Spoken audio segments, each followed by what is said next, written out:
You are going to hear a conversation between an agent and a client. First, you have some time to look at questions 1 to 6.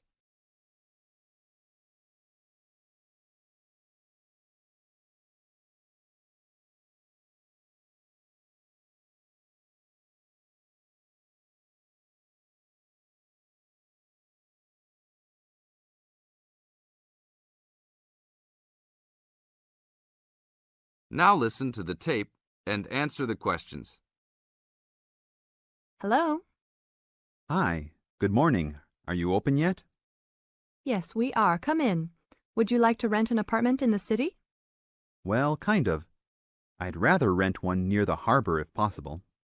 Oh, okay. Do you like the water? Yes, I do, but I actually repair sailboats for a living, so I'd like to be close to work. That's understandable. We all want to live close to work. Well, I think I have something near there. How many rooms would you like? Just one, I'm alone, but I would like to have an extra room for my dog. So you'd like 2 rooms and an apartment that accepts animals. Here's one. It's 1 block up from the harbor and renting for $445. How's that? That's perfect, just what I was hoping to pay. What floor is it on? Floor? Oh, it's on the 12th floor. That's too high. I'd like to be on the first or second floor so that I don't have to use the elevator. My dog, he's scared of them. Oh, well then, that's a little more complicated. Let me make a few calls. Okay, I think I found a couple more for you. Here's one that might suit your needs. How much? $395 a month. That's cheap. But it's only a 1-bedroom, a large one, but it's still just 1 room. Oh, well, regardless of whether the room is small, I still need a separate room for my dog. What else do you have? Then I have a 2-bedroom for $565 on the 2nd floor that is a little further away from the harbor. How far? About a half mile, and they accept pets. That's a little more than I had planned on paying, but I guess I could look at it. What's the address? 224 Williams Avenue, Harbor Square. 224 Williams Avenue. Got it.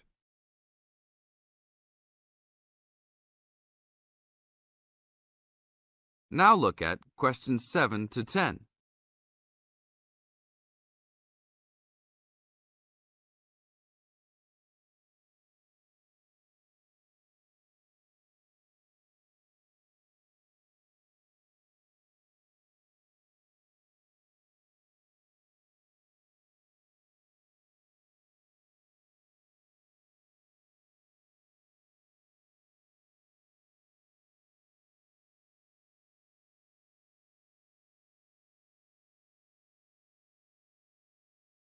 As the talk continues, answer questions 7 to 10.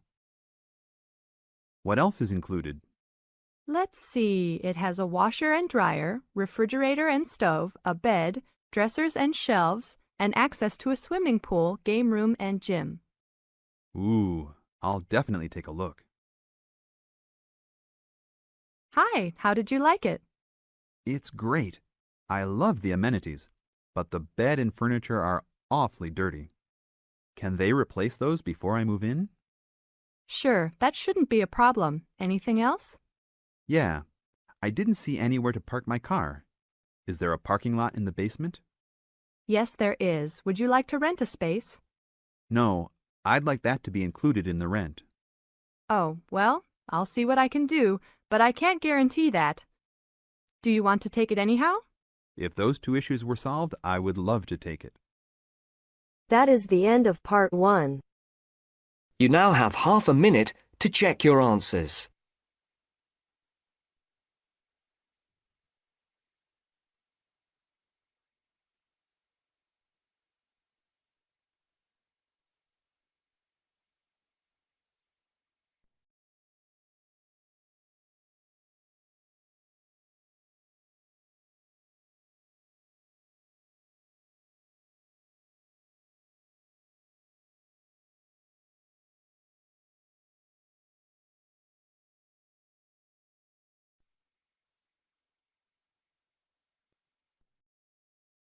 Now turns to Part 2. Part 2. First, you have some time to look at questions 11 to 16.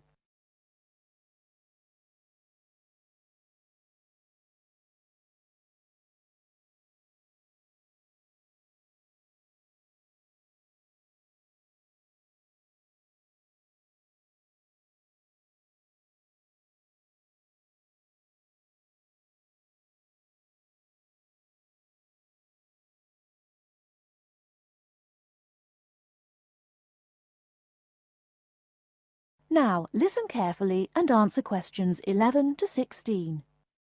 I'm here today with Helen Warner, who has been a vegetarian for many years and is going to talk a little about vegetarianism. Helen, the concept of vegetarianism seems to have interested a number of our listeners, who have sent in some questions. To begin, what made you want to become a vegetarian? Well, when I was 16, I had friends who were vegetarian and they introduced me to the idea. My parents were typical of their generation and ate meat at least 3 or 4 times a week, so I didn't really think about it too much until a few years later. It was while I was at university that I really thought about it and decided that it was unfair to eat meat when there are so many alternatives available. Is there anything you miss about not eating meat? No, not really. As I said, there are so many substitutes available these days, perhaps the most important of which comes from the soya bean. Soya is so versatile and is the staple substitute for most vegetarians. So what about the nutritional value of vegetarian food? Isn't it true that there are some vitamins that you can't get from soya or vegetables alone? Surely people need these vitamins. Yes, that's correct. But actually there is only one vital vitamin that is only present in meat. That's vitamin B12.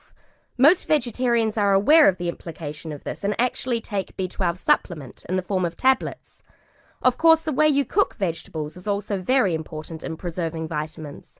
Many countries, particularly the UK, have a reputation for overcooking vegetables. Water-soluble vitamins, where the vitamins are dissolved into the water, are often lost. Vitamin C is a common example. However, the loss of vitamins can be avoided by microwaving or steaming vegetables, which is what I do whenever I cook. Some people don't want to change their cooking habits too much, so if you do boil them, simply cut down on the cooking time. So a vegetarian diet is fairly healthy then? Oh yes. A lot of people believe that vegetarianism is unhealthy, but that's actually not the case. Vegetarians are actually considerably healthier than many meat eaters. Consider for a minute the health aspects of the incredible amount of meat this country and others like it consume. The statistics for beef eating, for example, are quite frightening. The world figure for beef consumption is slightly less than 11 kilograms per person each year. Yet in Europe, the average consumption is nearly double that at 21 kilos per person. And in the USA, it is even worse, with the average person eating 44 kilograms of beef every year.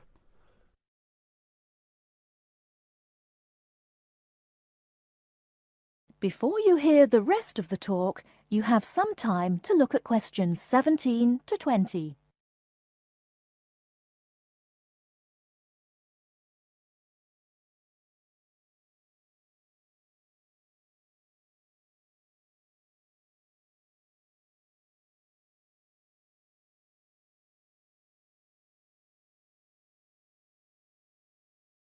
Now listen and answer questions 17 to 20. So are you suggesting that people stop eating meat altogether and everyone adopts a vegetarian lifestyle? No, not at all. Even in the healthiest diets, there is still a place for meat, but it should be eaten in moderation. Many nutritionists think of foods in terms of a pyramid, with the foods we can eat relatively freely at the bottom and the foods we should carefully restrict at the top. The majority of our diet should be composed of cereals, which would go on the bottom row of the pyramid. In this category could also be included such things as rice and pasta. Next, a good diet is followed by a roughly equal amount of vegetables and fruit. I have at least 2 servings a day of fruit and vegetables whenever possible. In decreasing quantities, you can then eat dairy foods, eggs, cheese, etc. Almost at the top of the food pyramid comes fish, carefully prepared of course, not dripping in oil or batter, and white meat. Chicken, for example, is a comparatively healthy meat, but again, a lot of this comes down to preparation methods. Right at the top of the pyramid come the ingredients of far too many Western meals, red meat and potatoes.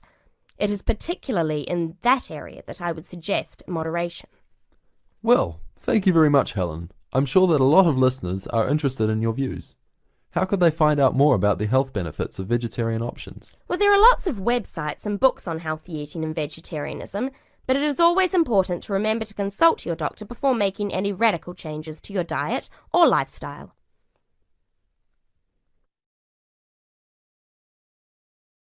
That is the end of part 2.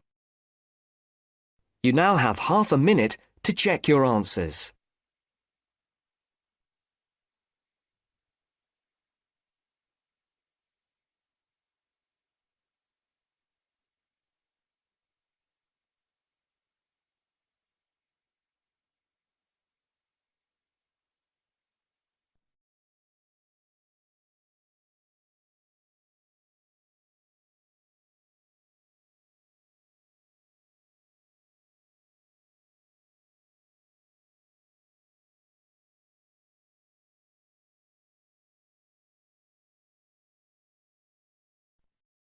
Now turns to part 3. Part 3. You will hear a discussion between two work colleagues and their manager about the restructuring of their company. First, you have some time to look at questions 21 to 25.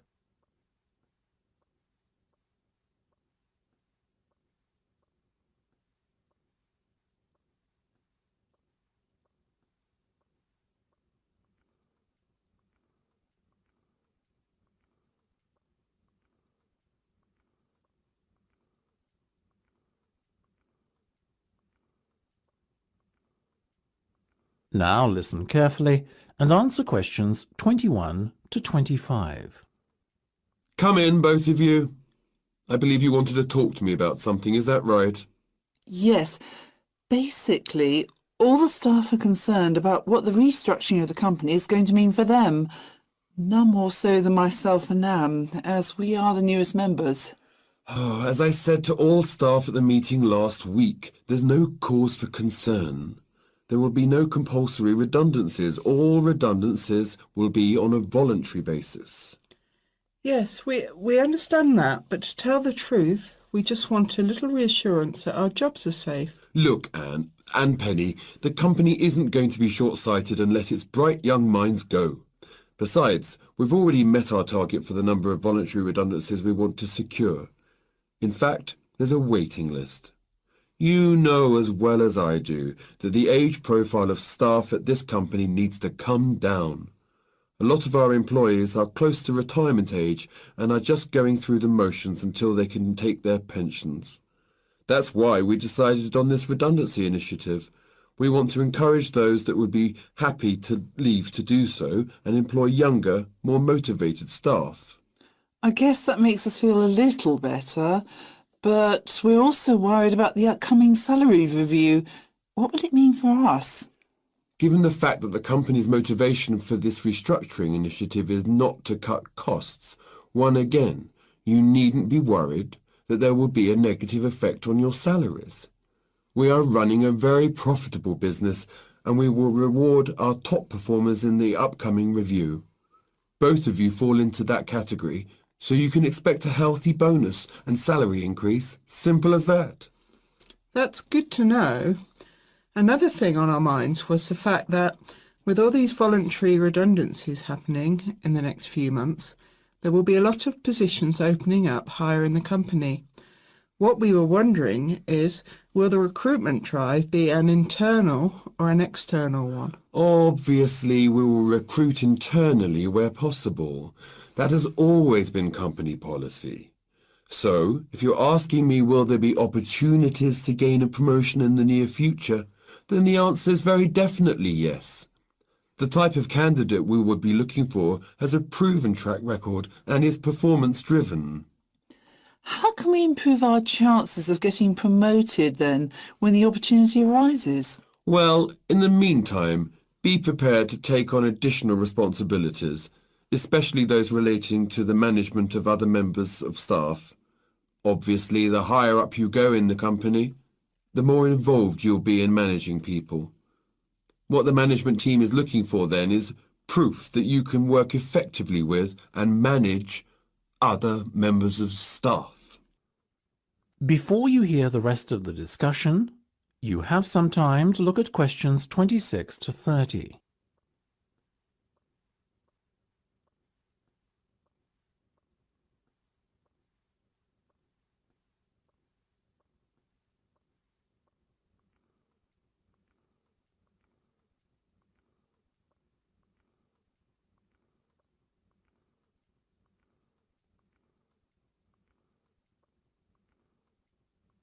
Now listen and answer questions 26 to 30. One more thing. Go on. This project you've given us to manage, is it a test of our abilities? I guess you could say it is a test of sorts, but look at it more as a chance for you to prove yourselves. Actually, now that I have you both here in private, can we talk about that a bit? Of course. Okay, Penny, let's start with you. Has the timescale been agreed yet? Yes. You said we have a total of 8 weeks to bring the product to launch. So we've decided to allocate 3 weeks at the beginning to product research and prototype testing. Very good. Then after that, we are going to spend a further 3 weeks formulating our marketing strategy and doing some research and testing on a sample of the target market itself to get some feedback. And presumably the last 2 weeks will be devoted to the launch? Exactly. Now, let's talk estimated costs. Well, you've given us a total budget of £100,000.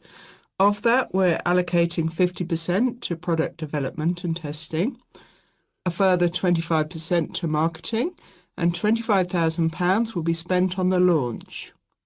Penny, give me a breakdown of the launch costs, would you? Sure. £10,000 will be spent on hiring and decorating the venue. £10,000 will be spent on promotional work, and the remaining money will be used to pay for catering and administrative costs. I'm very happy with that, to be honest. As I said, you guys should stop worrying. You're doing a fantastic job, so keep it up.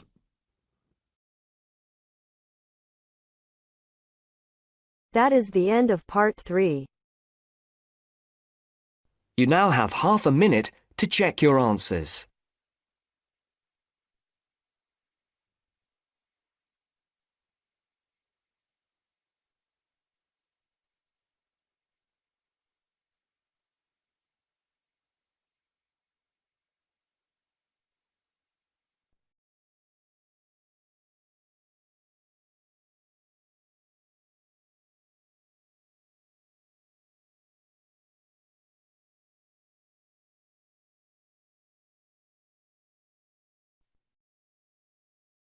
Now turns to part 4. Part 4. Fine. Listen to the second part of our lecture. As you listen, complete the notes below. First, you have some time to look at questions 31 to 40.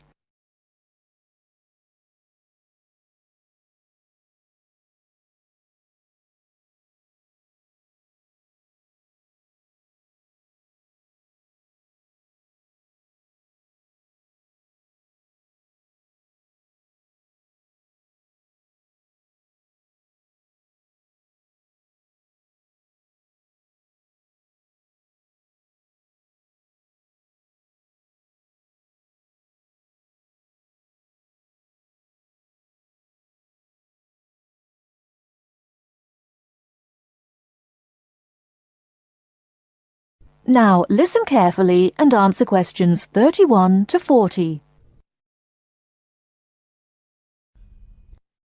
River dance is not just an expression of self-confidence, a kind of culturally interesting pop song.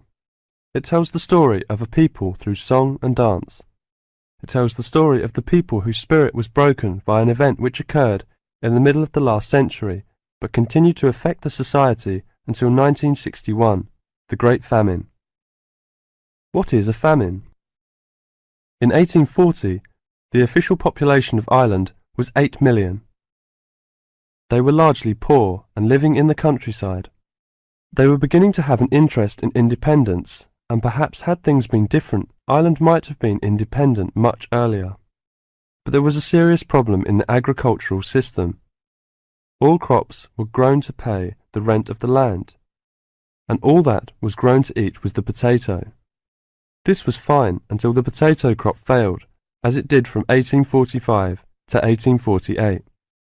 The stories of what happened in those times live on in the popular culture of Ireland, and I won't tell them here, but the result was that 2 million people died or left the country by 1851.